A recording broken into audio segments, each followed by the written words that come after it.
How's it going, everyone? Data here, and welcome back to the New York Islanders franchise mode here in NHL 25. Moving into episode number 9 for the year number 3 postseason here in the 2027 playoffs.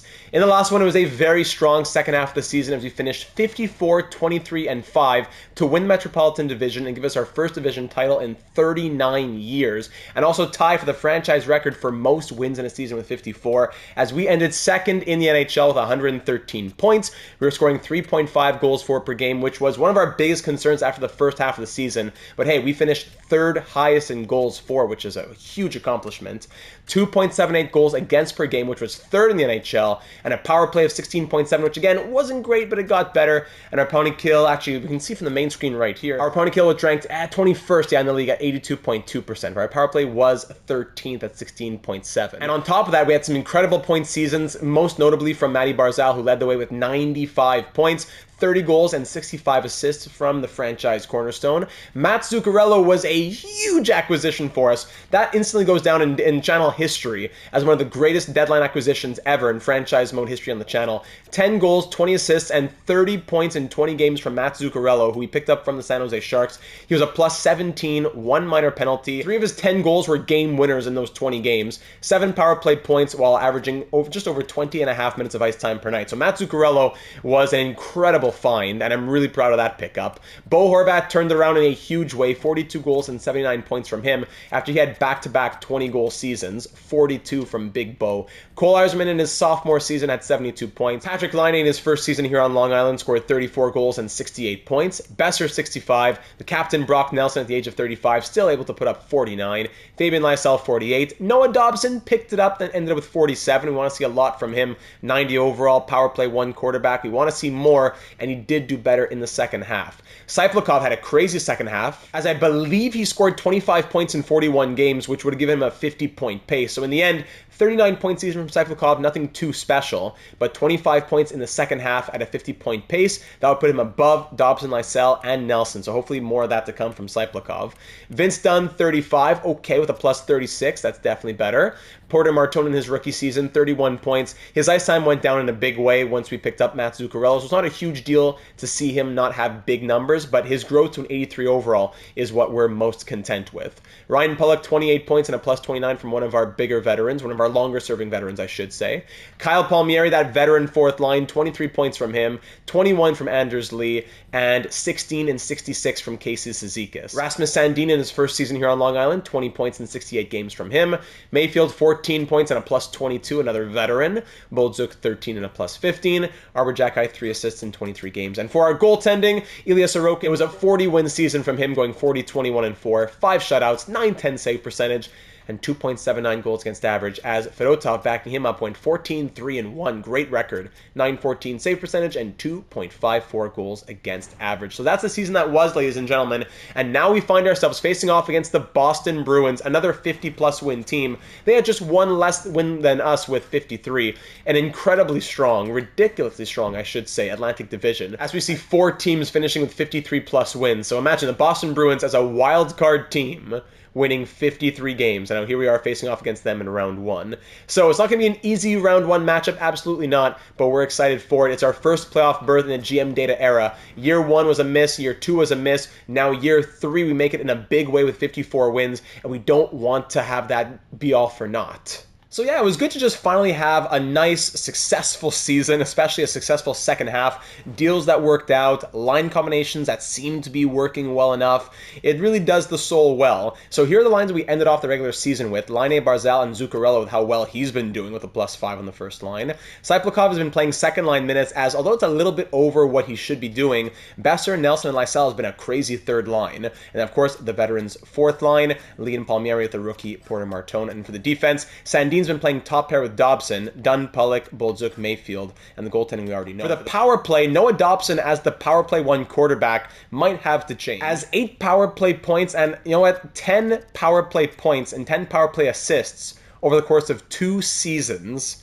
of being a 90 overall in the distributor role of the first unit power play, it doesn't make sense to me. So who else would really go there? I'm not sure. Maybe it would be Rasmus Sandin. I want to at least give him the start of the playoffs because in simulation, sometimes just things totally change. Who knows? Dobson could have 8 power play points by just this postseason. It's not like the real world where if things really aren't working in the season, they really won't work in the playoffs. There is sometimes that mix-up of simulation voodoo in the playoffs. So we'll start the playoffs like this, but I gotta say, Noah Dobson, your leash has never been shorter. And if we're having some power play issues or just scoring issues in general, that will be one of the first dominoes to fall. For any other changes that we might make, let's turn to the AGM, see what they had to say in the last one. Again, not a ton to say when everything's going well in terms of suggestions, but we'll start off with Gavin, who said, "Hey Data, that season was a lot of things. It was fun, it was a little streaky and frustrating at times, but most of all, that season was certainly not mediocre. Love to see some of your acquisitions paying off, and remember that you've also built a nice prospect pool here on Long Island. Hopefully this is just the first year of a long stretch of contending." For the playoffs, I think we should maintain our even spread of offense throughout the lineup.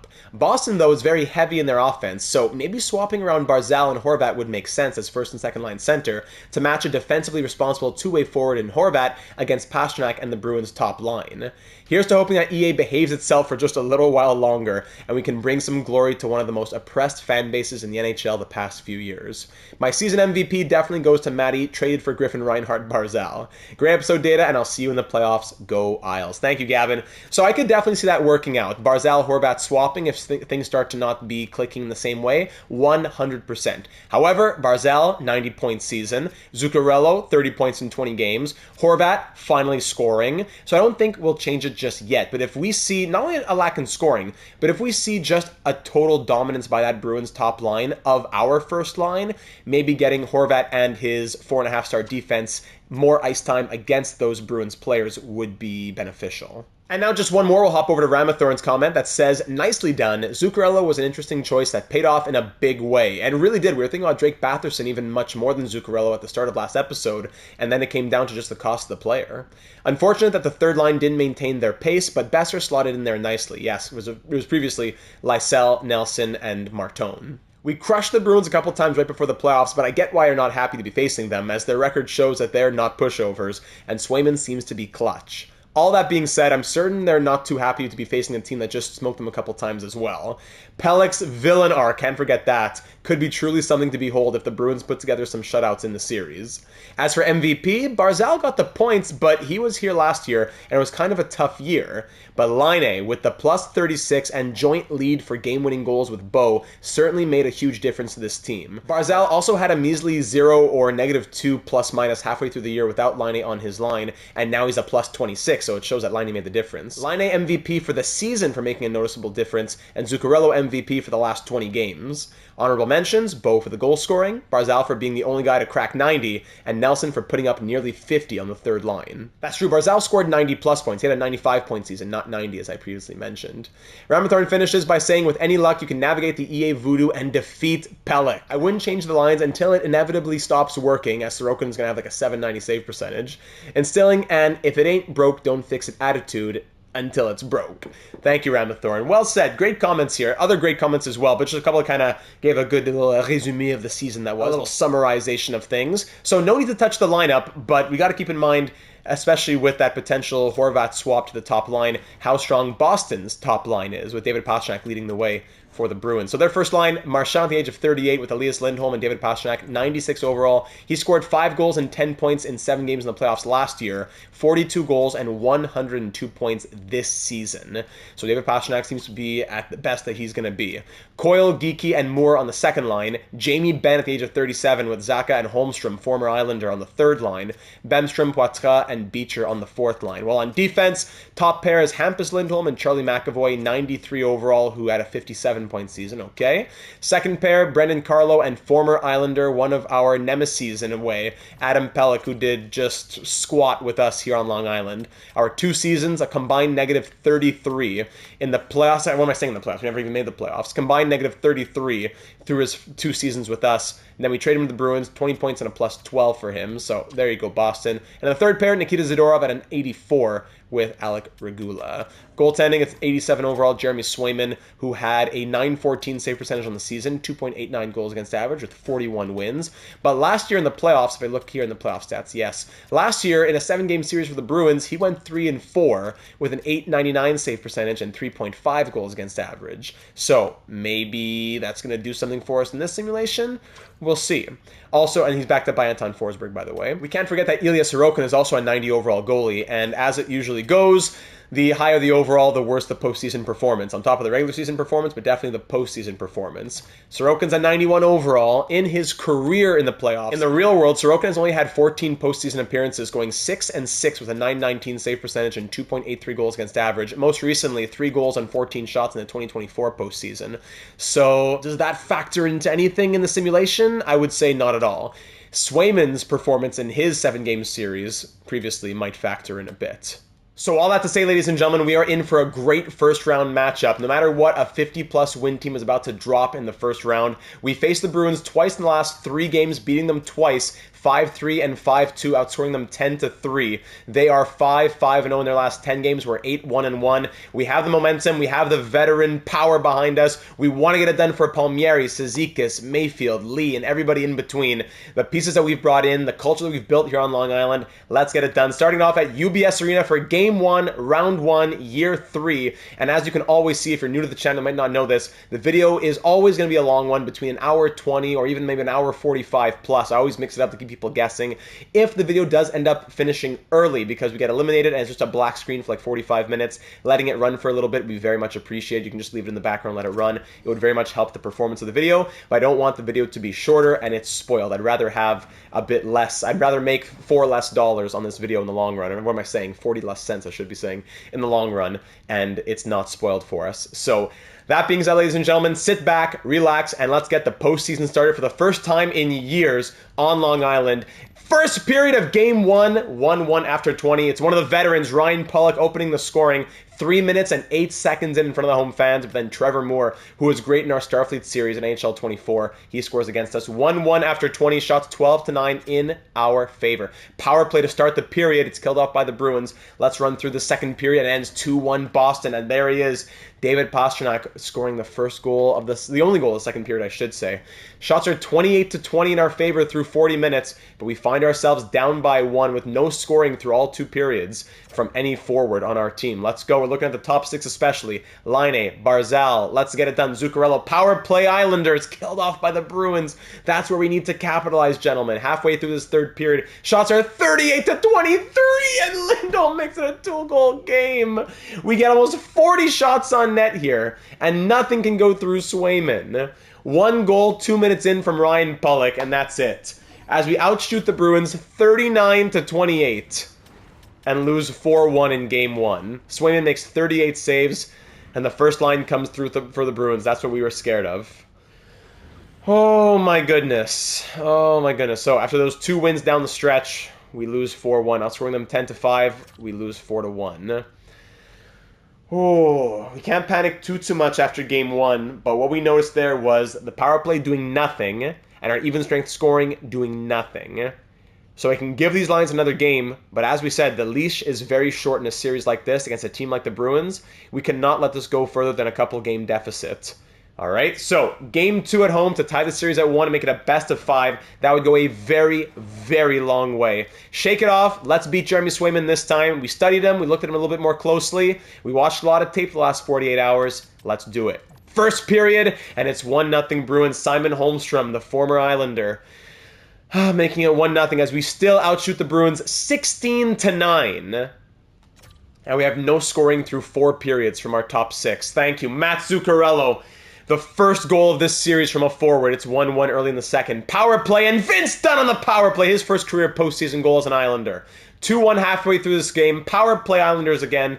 That killed off this time. May as well let the second period run out here. Shots are 35-14. Power play Islanders again. Killed off once more. We got to take Dobson out unless something happens in this third period. Shots are 38-16, more than double in our favor. It's only a 2-1 game, thanks to 2 goals within 5 minutes of each other in the second period. Let's hang on tight here in the third, and please, let's add to it. even strength forwards, please. Power play Islanders once again, still killed off, can't do anything with the man advantage. No, and Brad Marchand ties it at 2. 5 minutes left in this period. Shots are 48 to 24. Thank you, Brock Nelson, the captain, and that'll be enough. Oh, I was ready for overtime. I was getting my straitjacket ready to watch overtime. Shots end 49 to 27. 49 to 27, and we squeak out a 3-2 victory as the captain scores the game winner at home. How about that for blowing the roof off the barn? 3 stars in this one. Nelson a goal and an assist. Sorokin 25 saves. Jeremy Swayman makes 46 saves. And we just squeak out the 3-2 victory. And thankfully now we can make our changes with a 1-1 series instead of making our changes with being down 2-0. So we split the games at home and now we head on the road, I should say, to face the Bruins at TD Garden, and changes must be made. So, let's see what we got here. Line A, no points, -2. Barzal, 1 assist, -1. Zuccarello, 1 goal, -1. Playing 25 minutes per night, I guess, with all the power play.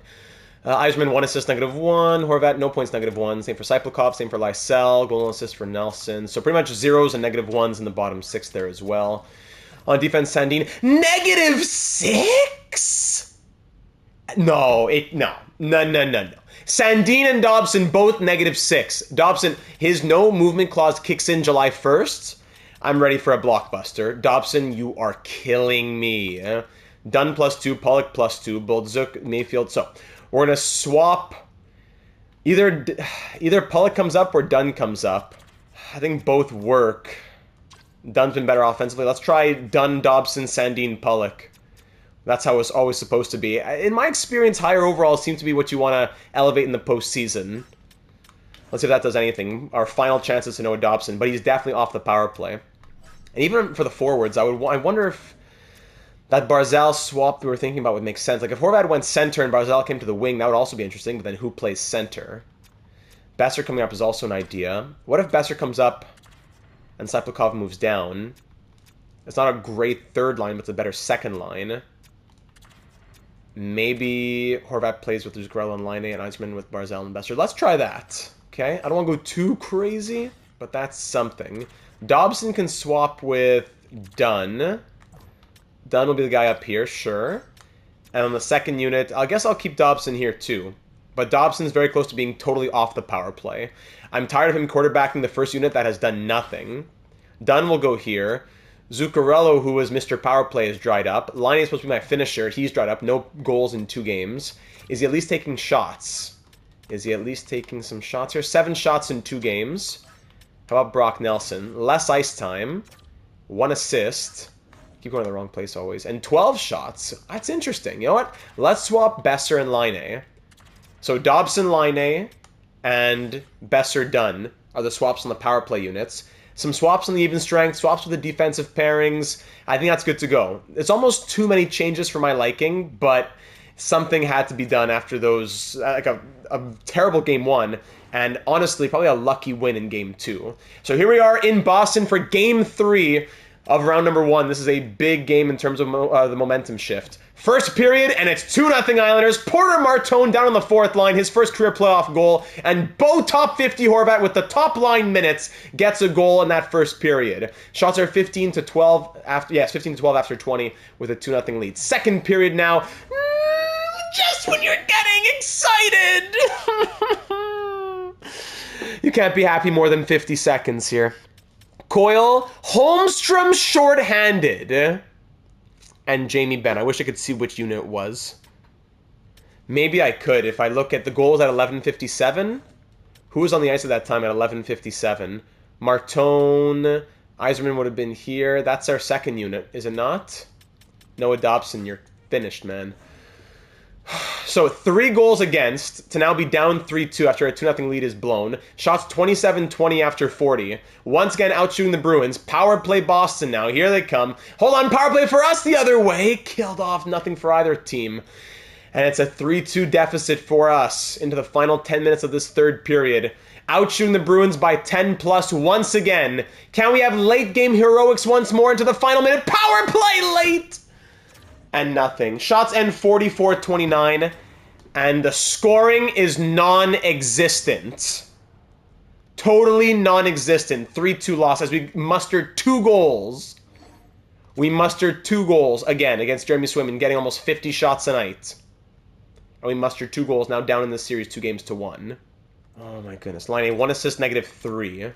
Okay, Line A is moving down.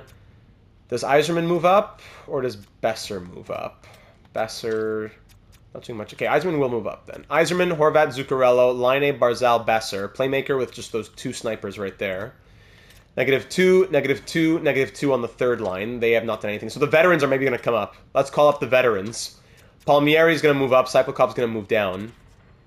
Lysell, Nelson, Palmieri. Cyplakov, Lee, Martone. On defense, +2, -7. So Dobson was a -1 that last game. -4 for Sandin, so he was a +2 at least. Okay, so the second pair is working. Do I have to put Scott Mayfield on the top pair? Is that what I have to do for the defense? Am I a madman? Hold on, am I a madman? Yeah, I'm a madman. I'm a madman. Come and get me.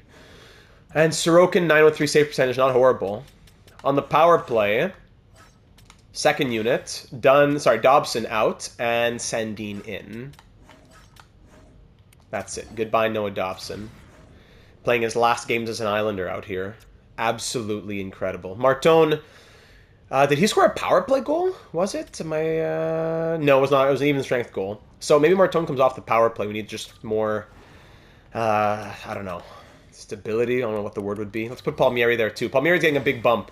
Power play plus 3rd line. There you go. -2, do not care. Okay, there you go. Some more changes moving to this next game.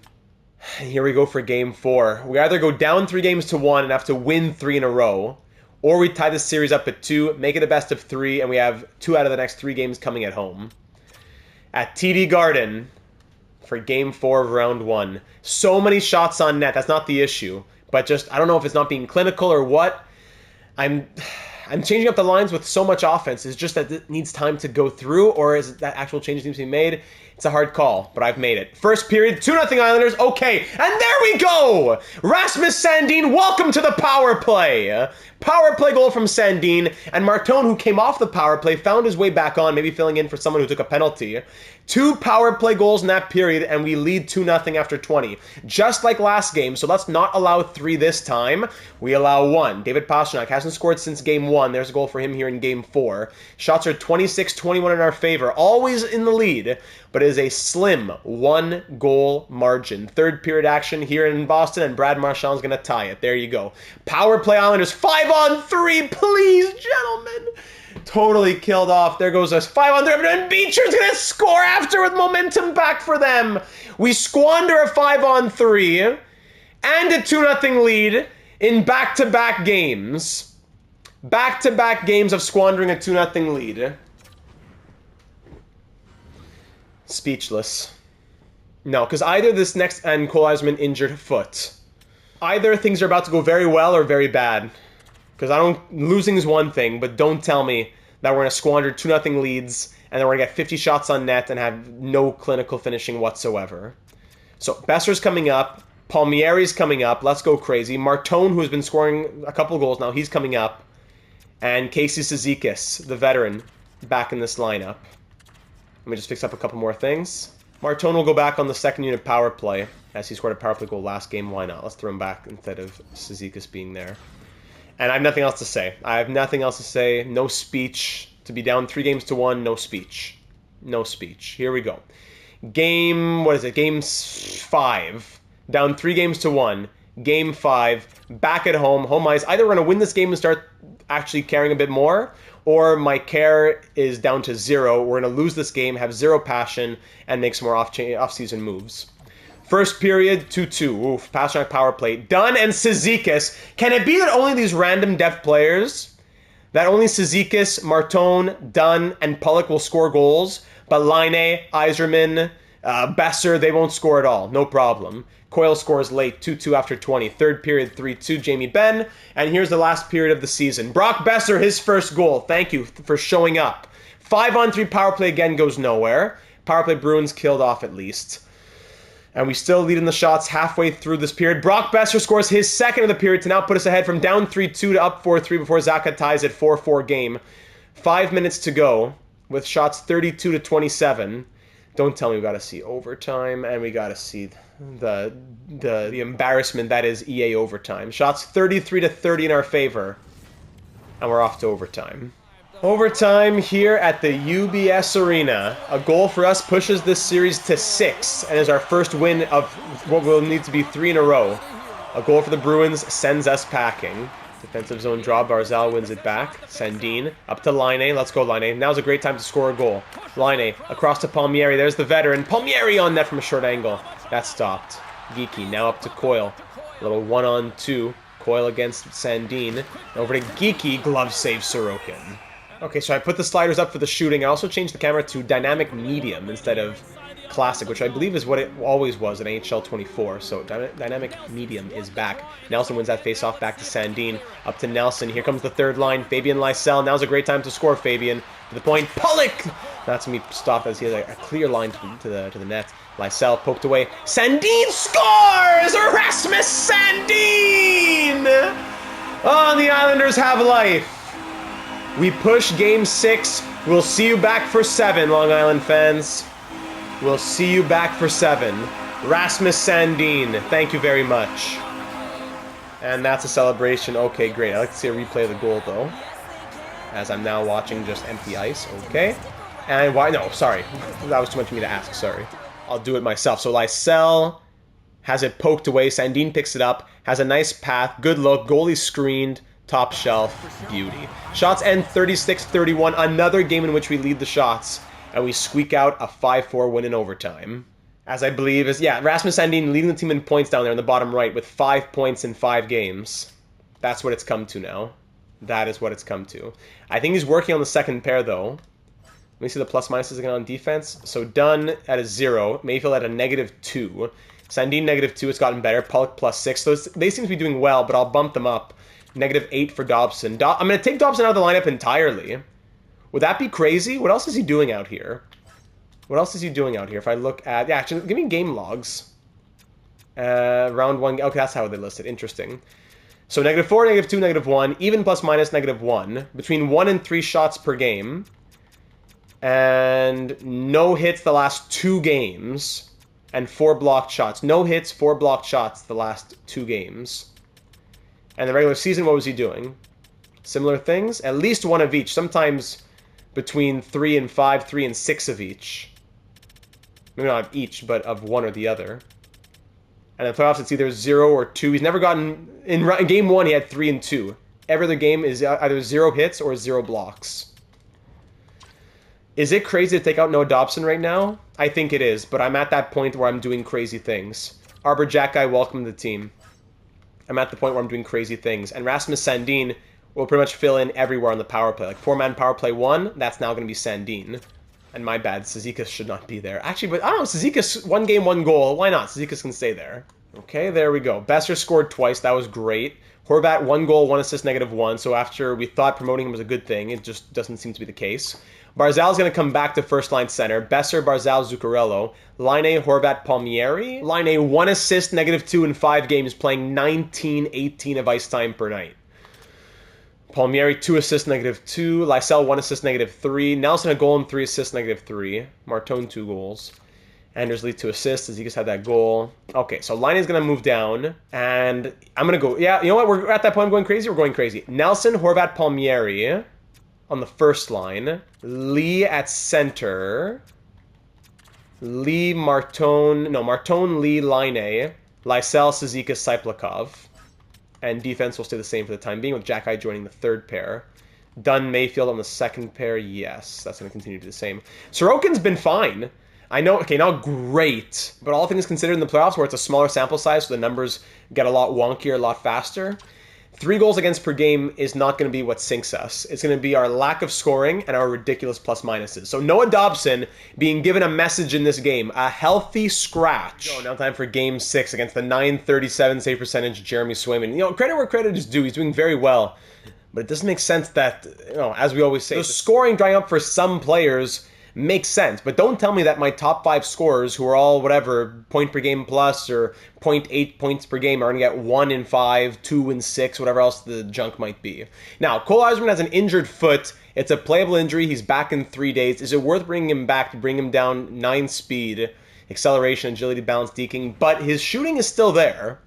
So you know what? As we're desperate for scoring, this might be one of those rare occasions where I put a player in with a playable injury. Now, which forward would come out? Probably Lysell or Cyplakov.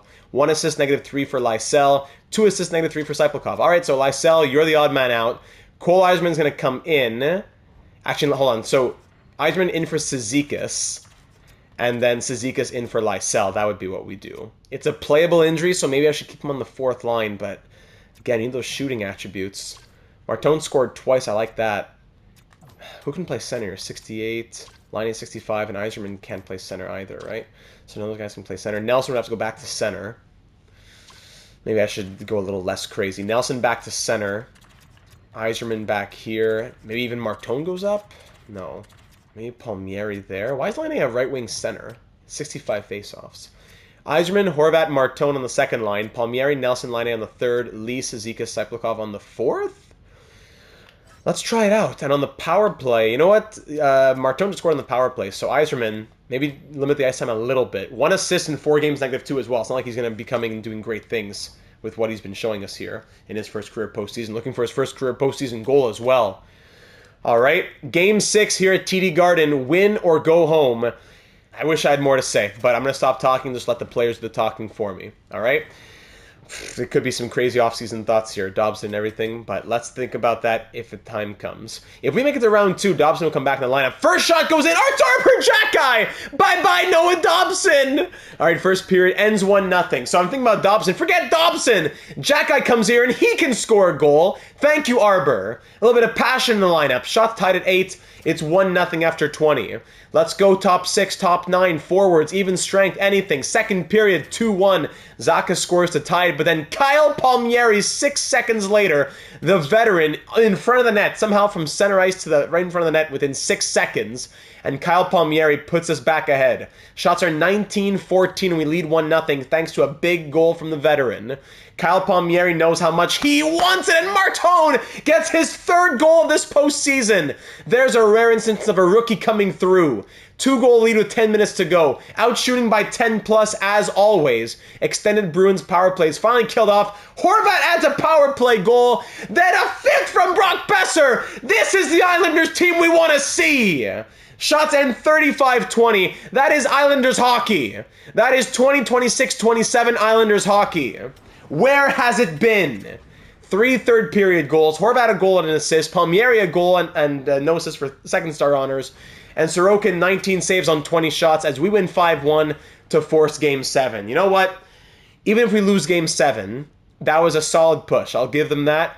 The 5-4 win was a bit too tight for my liking, but I like the overtime clutchness. And then a big 5-1 victory on the road for Game 6. Even if we lose in 7, I can swallow that a lot more easily than losing in 6. I'm still upset with Line A and everything else and the lack of scoring, but I think I and everyone else can accept losing in Game 7 to a 53-win team much more than losing in 5 with how the scoring has been. Barzal 4 assists, Zuccarello goal and 2 assists. Yzerman, did he do anything there? He had an assist, right? He had 1 assist previously. Right? I'm already forgetting. Yeah, he had an assist, 1 shot, 1 assist, +1. Great. Okay, Yzerman, Horvat, Martone can stay. Porter Martone, who has 3 goals in 6 games, thank you. Line A, 2 assists, even +- now, but still, that's it. And the rest of the defense will stay the same as well. Yeah, no changes to be made. No changes to be made for Game 7. Let's roll straight into it, not stopping. No chance for you to say anything. I'm not saving the game. I've always am so tempted to, but we're going straight into Game 7 right here with home ice advantage. Will we be able to finish off the 3rd straight victory and go to round 2? Or will we fall in 7? As I said, more digestible, but still a heartbreaker to the Bruins. Ladies and gentlemen, controller down. Game 7, round 1. Enjoy. 5 minutes in, only a few shots there on either side. Slow start, but things are picking up, and Anders Lee, the former captain, in front of the home fans, puts us up 1-0. Anders Lee has been here before. He's been to conference finals. He's fought through these Game 7 situations. And after 20 minutes, we lead 1-0. Thanks once again to fourth line or bottom six, whatever it might be, scoring. Shots 10-9 in our favor after 20. We're always leading in shots. Is there a period in which in this entire series where we weren't leading in shots? 1-1 game as Pastrnak scores early in the period. He's not going to let this go quietly either. David Pastrnak wants to lead his team to the next round after 53 wins. Power play Islanders, that's killed off. Power play Bruins now, and there's Bemstrom scoring as the power play expires. And from up 1-0 to down 3-1, Adam Pelech! Shots tied at 20. Shots tied at 20. And we're down by 2, squandering our 1-goal lead. From up 1-0 to down by 2. This is it. It all comes down to this. Line A, Horvat, 41-goal Bo Horvat, please. Cole Eiserman, 32 goals, please. Down by 2 in the third in front of the home fans. Where's the passion from this squad? It's their last chance for many of them. Power play Islanders! Killed off. But Brock Nelson, power play goal soon after. 1-goal game. No! McAvoy restores the 2 goals. Power play Bruins again. What's with the penalties? 5 minutes to go. Down by 2. Brock Nelson, we're hopping in. Brock Nelson scores his second of the period. And we're down by 1 with just under 5 to go. We're definitely not pulling the goalie just yet with how broken the game is with when the goalie gets pulled and just let the other team skate in and shoot. But if we can have a few minutes here in game, I find the success rate is at least marginally higher. With exactly 5 minutes to go in the third period, shots 31-27 for us. We just need 1 goal to tie it. Boldzuk, Barzal, what happened there? Bemstrom across to Zadorov, now here's Regula. Into Islanders territory. Beecher, that's a blocker save there from Sorokin. In the corner is Boldzuk, gets away from his man. Across to Besser. Brock Besser, get that up. Don't get board pinned, thank you. Up to Zuccarello. Zuccabello. Barzal, nice move. Can't get through Zadorov, though. Beecher, I should turn the shooting sliders up as well. Give me a sec. Potskat, get it away. Where are you going, Jack-Eye Bemstrom? Stopped by Sorokin. And we'll hang on there as I turn up the sliders. So the sliders are up, and I also made a couple changes just to put players on their off wings. I promoted Eiserman to first line right wing as the left-handed shot, and Line A to second line left wing with the right-handed shot. Pulick's shot is blocked through traffic. Third line will be Palmieri, Nelson, and Martone. Nelson with those 2 goals from the captain here in this third period to give us life. Defensive zone draw for the captain. Nelson on the dot, pushes. Sandin takes it, but comes to the Bruins. Good poke there from Sorokin. Pulick in the corner against Pastrnak. Pastrnak up to Lindholm. Scores.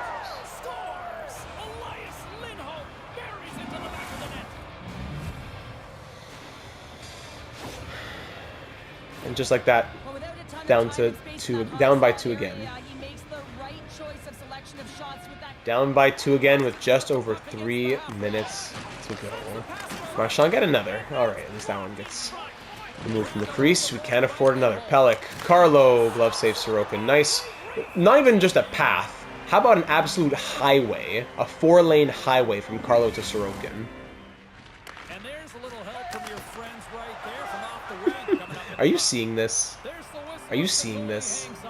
2:15 to go, offensive zone draw. Tempting to pull the goalie, but we just, I don't know, I just can't do it. Yeah, see, then you lose the face-off, they skate up, then they shoot on the net that the defenseman keeps backing up towards. See, Ben would score right here. There you go. That's why you can't do it. It's just too crazy, unless it's really, really, really like the last chance. Here we go. Ben, board pinned by Horvat, kicked back into the corner. Still no urgency. Zuccarello. All right, Zuccarello has possession to the point. Pulick through traffic. I almost made it through. Horvat, line A to Pulick again. Ah, that's just a piece of the glove there for Swayman. First line out, let's go. Matt Zuccarello. Over to Ryan Pulick. Easy save for Swayman into his glove. I would have pulled the goalie there, maybe. But he passes it out, and Marchand comes the other way. Into Islanders territory. Marchand. Lindholm, yeah, just let him skate in. Sorokin has to do Cirque du Soleil acrobatics to make a save in tight all alone. That's it. No urgency. With 1:11 to go, Barzal gets pushed. Pastrnak, Sorokin having to do everything. Done. All right, let's pull that goalie with 30 seconds left. Done. Give away to Pelech. Hold on, Zuccarello. Why won't you shoot? Oh my goodness. All right, let's take a timeout. Last chances here to wrap up the season. Offensive zone draw lost by Barzal. Moore skates in, empty net goal as Pulick continues to back up, and it is a lovely script that has never been rewritten. And there you go, we fall in 7. The exciting part is the amount of trade value we'll have to use next year with Noah Dobson being traded. That's exciting to see what can we bring in the other way. We'll talk about that at the end of this episode here, as I'll try to wrap it up in a semi-timely fashion. Barzal in tight, one more for fun? No. And the Bruins eliminated us in a 7-game first-round matchup. At least it went to 7, as it definitely should. The bench is already empty. And then double celebration, 2 different graphics, okay. At least it went to 7, as it most definitely should have. But a heartbreaker for a lot of the veterans. Some will come back, some just won't. Nelson and Marchand shaking hands there.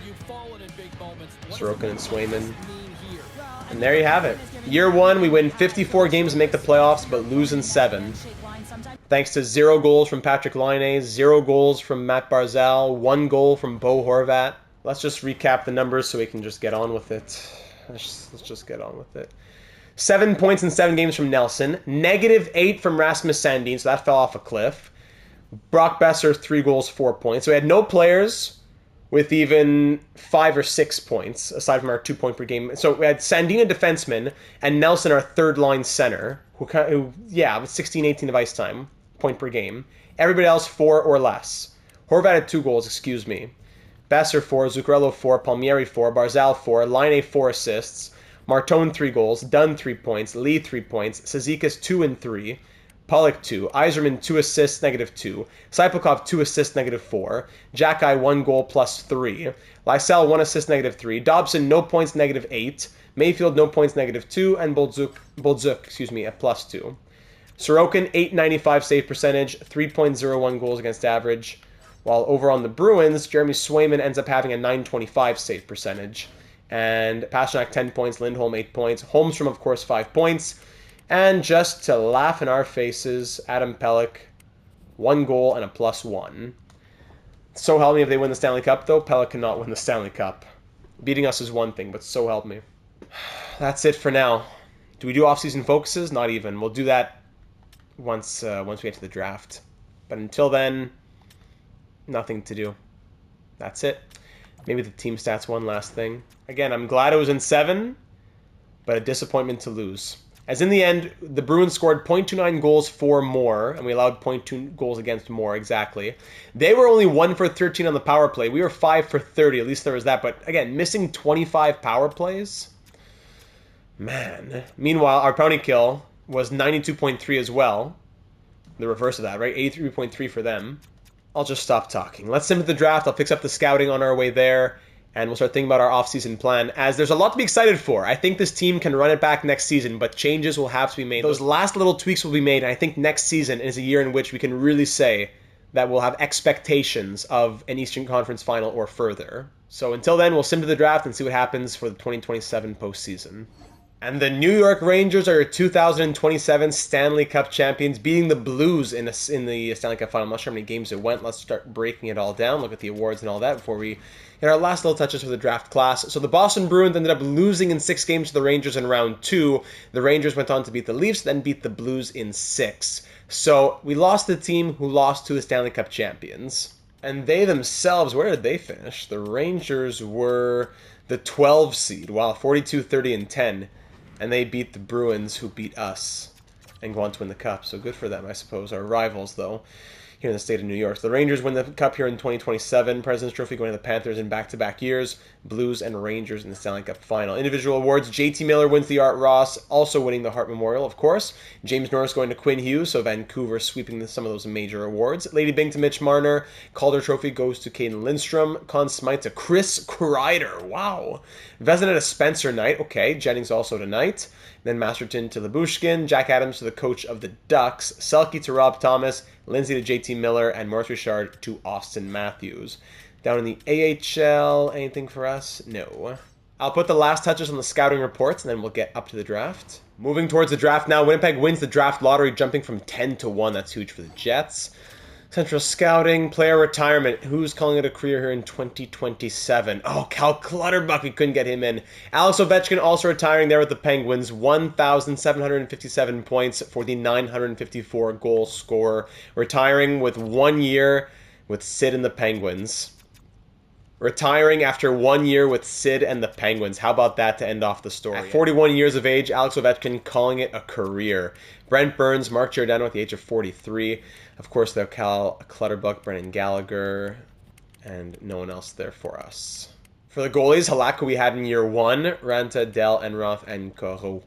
Too bad about Clutterbuck, though. It's too bad we couldn't get him into the lineup ever, really. Got on the line, hang up, and there we go. Here at the draft. So now let's start thinking about our off-season plan, ladies and gentlemen. So Noah Dobson, I think that's our #1 priority to say he is on his way out. Now, where in our lineup do we need help the most to say, okay, that's what Dobson would go for? Dobson up to a 91 overall now.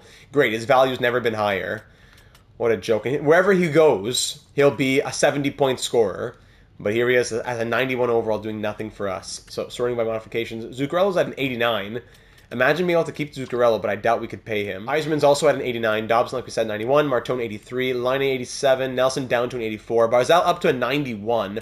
Lysell up to an 84. Palmieri down to an 80. Horvat up to an 88. Anything else? Sorokin from 91 to 90. And that looks to be about it. In the system, who else had growth this season in the system? Nurmi up to a 74. Aitchison up to a 71. That's great. Akana Ivankovic at a 71. Belshutz at a 76. So what did he do after we drafted him last year in 9th overall? 96 points in 66 games with Windsor. As he... I don't know. Would he make? I don't think he would make the jump just yet. He would still need some more growth. But a 76 after his draft plus 1 year is solid enough for me. Carpano up to a 71. That's very nice. Justin Carpano, 102 points in the QMJHL. Very good. Okay. So I like what we have in the system. On the draft board now, looking at that, we have our first at number 27, winning the division. Of course, we pick at 27 after losing in round 1. No second, and we have Toronto's third, so again, at the end of the round. So late first, late third, mid fifth, and 2 late fifths. So first, third, and 3 fifths in this upcoming draft. If we look at the draft class itself, we know that Dupont, is going to be #1, the franchise defensive defenseman. If that pick was up for grabs as Winnipeg jumped from 10 to 1, then trading Dobson plus for Dupont would absolutely be the move. But I think what I'm going to start doing from now on is I'm going to just enter the draft just to show you what picks are on the block so it can better give you an idea of what to suggest for the offseason. Because at the day of the draft, we should know which teams are willing to move their picks. At number 2, Boris Emelin, medium elite gem. Left-wing playmaker. But I doubt we're really trading into the top 6. If I had to guess, we would be trading Dobson for another top-end defenseman. I don't know why. Oh, the guys were, creative players, so they're unknown. I don't know why, but the QMJHL players didn't seem to get scouted very well either. Thankfully, none of them are at the very, very top. If we do wait for our pick at 27, it's all medium top 9 players, so nothing interesting. We would have to trade up a little bit for a medium top 4D or a medium top 6 forward at the early 20s, or we would trade down and get one of these medium top 6 forwards in the mid-30s. Calder, Timonen, 3 years away Sagan, 3 years away Timonen. Who's this guy? Aegon. 3 years away. All you guys are 3 years away now. Sorting by potential for who's out there in the later rounds. One medium elite at 72. Russ Simpson, will definitely get him. The low elites, 2 low elites in the 100 pluses. One a right-wing enforcer and one a goaltender. So Riley Stepan absolutely going to be joining the team. For medium top 6s, okay. And for the low top 6s, definitely some low top 6s. Yeah, there's a bunch of low top 6s. That's good. So keep them in mind, as well as medium top 4D. No, not much, but low top 4D, yes. A ton of low top 4D. Okay, so there's the draft class. We don't have a ton of draft capital, but if we're making a trade and we bring back picks, we could definitely get a high-end guy. But the thing is, I think we're looking more at a top-pair defenseman. So just to show you trade values out there in the league, if you look at defensemen who are listed as top 2D, there's 17 top 2D in the league. And looking at trade value, Noah Dobson is pretty high up in trade value. We got to give him that. So if we look exclusively at value, all the guys above Dobson, I would say, are pretty much impossible. The guys below him would be tough, but more doable. So Riley, Bouchard, Minchikov, Hudson, Theodore, Werenski, Jiricek, Hughes, both Hughes, and that's about it. Now, which team has the best situation that makes the most sense? That's a tough one. Jiricek there in the real-world Blue Jackets, he's no longer there. Also consider trade clauses. Yeah, that's true. So the only acquirable ones, forget trade value, only acquirable players would be the Hughes brothers, Makar, Levshinov, Bouchard, Minchikov, Hudson, or Jiricek for defensemen who are listed as top 2. If we're looking just more at overall, and we want someone who's at least signed on for next season, not only signed on for right now. Of course, I don't know why it brings you to the top every time you change something. if we want a minimum of an 89 overall defenseman, that brings us 18. So not much changes there.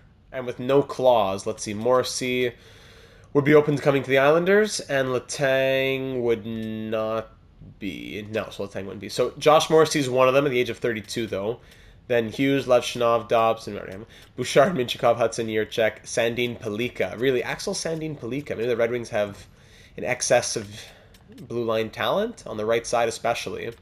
But listed as an offensive defenseman, 31 points last year. How was his ice time, though?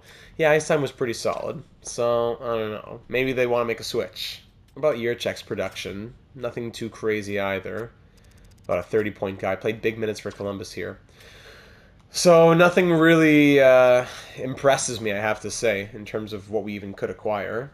And the next question would be, what is our contract situation? So if we look at all expiring, we would have $9 million to play with. Zuccarello wants $8 million, so he's probably going to have to walk. I say probably, but he's 99.9% going to have to walk. We'll trade his rights. So Zuccarello was an incredible find, but we just can't re-sign him. Brock Nelson, previously making 5.2. I'd like to keep him, and at $3 million or so, we could definitely do that. So that would leave us with about $6 million after Nelson. Anders Lee, does he stick around? I'm not so convinced. He'd be wanting about 1.65 or so. If Cizikas were to stay, same thing. If we want 1 year, no, he'd want 2 years. But like 2 years, $1 million, it's doable. And Kyle Palmieri would be wanting also $1 million. So we could keep Palmieri, Cizikas, Lee, and Nelson. But do we want to? Who's going where in this lineup? Samuel Bolduc, I would want to keep him. He was making 1.8. He wants 1.7. We can do that. Some guys in the AHL are probably going to walk. Arbor Jacki, if he's going to stick around, he wants 1.1 as well. And for the goaltenders, Jet Greaves, who we never really ended up using as an 80 overall, would be expiring. Yeah, Ivankovic is going to be starting in the AHL hopefully next year, maybe. So I wouldn't mind cleaning house on the goaltenders and having Ivankovic be the starter and we get a new AHL backup while we run Sorokin and Fedotov back again next season. Who are the pending free agents, though? If we look at potential pending free agents next season, all skaters. So sorting by potential UFA forwards, Kucherov, Tavares, Frost, Crosby, Hischier, Zuccarello, Vetrano, O'Reilly, Lehkonen, Sprong, Batherson, Malkin, Strome, Kopp, Tarasenko, Novak, Middlestat, Heidel, Nachas, and McCann for 86 overall plus. Then there's a bunch of others if you want to pause and look more deeply at any other depth moves you might be considering. Even all the way down to 82, let's say. If we're moving out those veterans in the bottom six, we would need bottom six pieces. That's true. On defense, Quinn Hughes is a potential unrestricted free agent here, but we have had Hughes quite a bit in recent history with the Sharks and with the Canucks franchise mode. So I'd probably stay away from Quinn Hughes. Spurgeon, Carlo, Gerard, Carlson, Pietrangelo, yeah, drops off quite a bit there for free agents. And for the goaltenders, if you're just interested in that, they're the goalies. Off-season focus is something else that we can think about, so give me your suggestions on what we should do for the off-season focus. What I'll do now is save the file, full transparency. I will save the file over at the current file, and then I'll go to the draft just to know who's on the trade block, aside from doing anything else. And then I'll exit without having anything be saved. So at the draft, any picks on the block here? No. Pick number 3 would be available, but just 3 and 7 in the top 10. 3 and 7 in the top 10 would be available. Who would that be? So Dupon's definitely going number 1. At 3, it could be Pelly, it could be Mallet. So a two-way forward, a power forward winger. We already have Martone, we already have Belchetz. I don't think it would make a lot of sense to go for a medium winger again. If anything, it would be a centerman or a defenseman. So Ian Wright, 6'4", NHL ready, A+ shooting, power forward. Bring some more size at 6'4". Whew, that would be something. Pierce Roy is a playmaker with some crazy numbers as well, similar to Patrick Kane. Okay, and then defense, there is Brock Cripps. Not sure on him, really, being from rest of the world, but Brock Cripps would be a defenseman at 8. Aside from that, yeah, very slim pickings on defense. So a trade for a draft pick would likely be a trade for 3rd overall. And that's interesting because we were just thinking about Jiricek there. They're buyers, though. What's up on defense here in Columbus? They have Jiricek and they have Werenski. That's left and right top pair right there. So I wouldn't say they're looking to shop Jiricek, but if we made them a crazy package of Jiricek and the 3rd overall pick in exchange for Dobson and something else big, it would have to be substantial, then I wonder if that would be interesting to them. We could throw in the rights to Zuccarello just for fun, and there would have to be somebody else in there. We'd be looking at, we can't trade Line A, maybe even Lysell, I wonder. I wonder. Then they'd be over the... They have too many, we have to take... Yeah, salary cap. We'd have to work it out a little bit more, but I wonder if this would be something. Is that too cheese, or could that be something? I wonder. Just thinking out loud. And finally, we'll just skim through the trade blocks to show you any other suggestions that might be. Sorting by overall, looking at the years left. So Troy Terry at an 87. Sorting by overall, Cody Glass. There's also prospects we could think about too, but Matt Duchene, Chicago, Ferraro, Foligno, Kapanen, Colorado, Columbus, Del Bell Bellas, Dallas, Detroit, DeBrincat, expiring Alex DeBrincat. That's a lot of trade value for an expiring Alex DeBrincat. Is he interested in coming to the island? Yes, he is. I wonder. He has a no movement clause about to kick in, though, on July 1st. I wonder on Alex DeBrincat. I wonder. 28 goals last year. This is like Brock Besser, though. These guys are lucky to hit 30. They're 80-point guys, 70-point guys, but they're lucky to hit 30 goals. So they're more playmakers in that regard.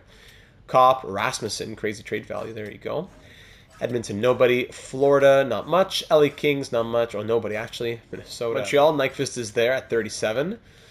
Predators, not too much. Devils, Rangers, Senators, Flyers, Penguins, Sharks. No.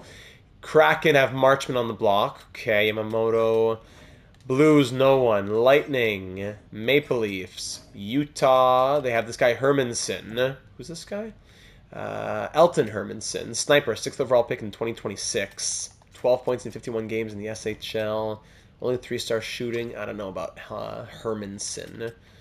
Other prospects there too. Vancouver, Vegas, Washington, and finally Winnipeg. All right, so I can't say the blocks are super interesting to me. And the last thing we can do is just go to the trade finder. There's usually nothing when you have this much trade value. But if we were trying to move Noah Dobson, no trades found, unfortunately. So there you go. I'll end it off there. I don't want to back out to the screen so you don't see any overalls or potentials of players who are drafted. But there you have it, ladies and gentlemen. We finally make the playoffs in year number 3. We lose in 7 to the 53-win Bruins. I don't think there's much shame in that, but it was the Horvats and the Liners of the world that really disappointed us. Of course, as well as Noah Dobson, who has just been the biggest disappointment of this entire franchise mode series so far. So before his no movement clause kicks in, now's the time to move him, free up the $10.25 million, and make sure that trading him out will bring back in the positions that need to be filled to go on a big Stanley Cup run next season. Which veterans are coming back? Who's going to walk? Who's filling the spots that are left empty? All of that will be for all of you to think about down here in the comments and over in the Discord server, link in the description as always. We have a big opportunity here to use this Noah Dobson trade value, or maybe we don't. That's up to you to let me know, but I would say I really want to. So let's make sure we're bringing back the long-term pieces that we need to solidify ourselves as contenders into the next 5 years and beyond in the foreseeable future. So thank you everyone for watching. Leave a like if you enjoyed, and of course, subscribe if you haven't already to be made aware of all of our uploads here on the channel, our franchise modes, more career sims coming your way here in December, and much more you won't want to miss out on. Breaking news in the real world of hockey, all that, our live stream series and everything. It's a great community here in the channel and be that much stronger with you as a part of it as we try to hit our final 2024 goals in the last month of the year. Thanks again for being here. I'm looking forward to seeing you once again in the next one for episode number 10 as we go through hopefully an exciting offseason to build our way back to a competitive team for year number 4.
Stanley